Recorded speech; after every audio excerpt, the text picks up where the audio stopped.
we're not concerned actually enough as a society with the pain and suffering that people all over our country and all over the world deal with. So to me, social justice would be a mindset, a perspective that says we need to address inequality, which is the major problem that our world faces right now.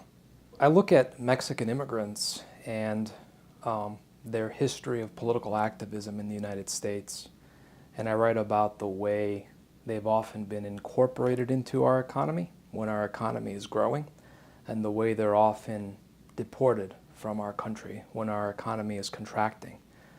And so I think that process of bringing in Mexican people to do very difficult, often very low-paid work is a historic problem that continues to this day. And this phenomenon of sort of scapegoating them when our economy contracts and calling for their expulsion is a phenomenon that continues to this day. And I think my work also shows that these people, these Mexican people, Central Americans and others who immigrate here and who are courted to come here, often bring all sorts of values and ideas that would benefit us as Americans. That is, we can learn from them.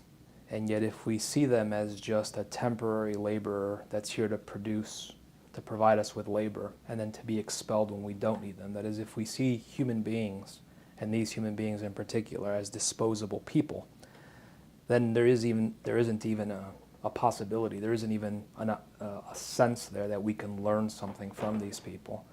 And I think my work demonstrates that a lot of these people have ideas about social justice and have ideas about addressing the challenges that laborers across our country deal with.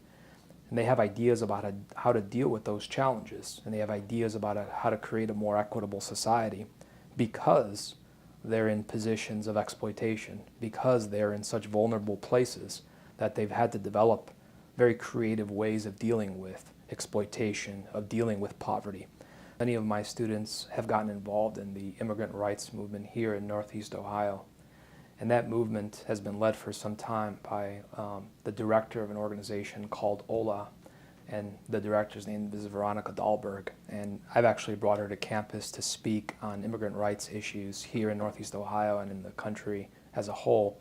And a lot of my students who have taken my classes have volunteered with her, have participated in events with her organization.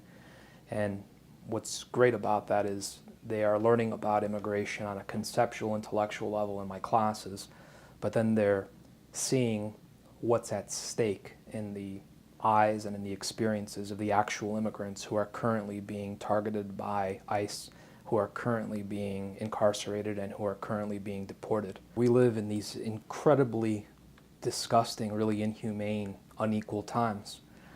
As I mentioned earlier, I mean, the idea that every 24 hours, 20,000 people die of man-made poverty. I mean, the idea that we have 600,000 to 3 million or more homeless people throughout the country. The idea that we have people in the United States and outside of the United States dying of hunger. When in the United States alone, we can feed the world over.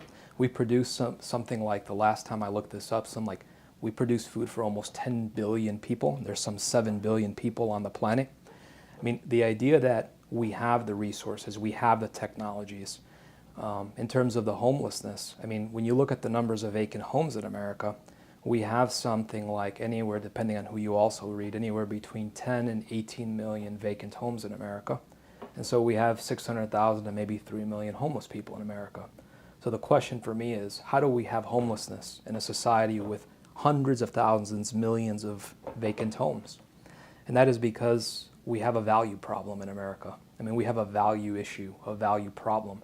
It's the problems that we face at present are not about technology, they're not about resources, they're not about production. They really are about values. And there's a sense, I think there's a problem here in that we are not valuing human life the way we can. We need institutes like the Social Justice Institute to raise questions for people about whether or not the problem lies in technologies or resources, or the problem lies in a really distorted sense of values.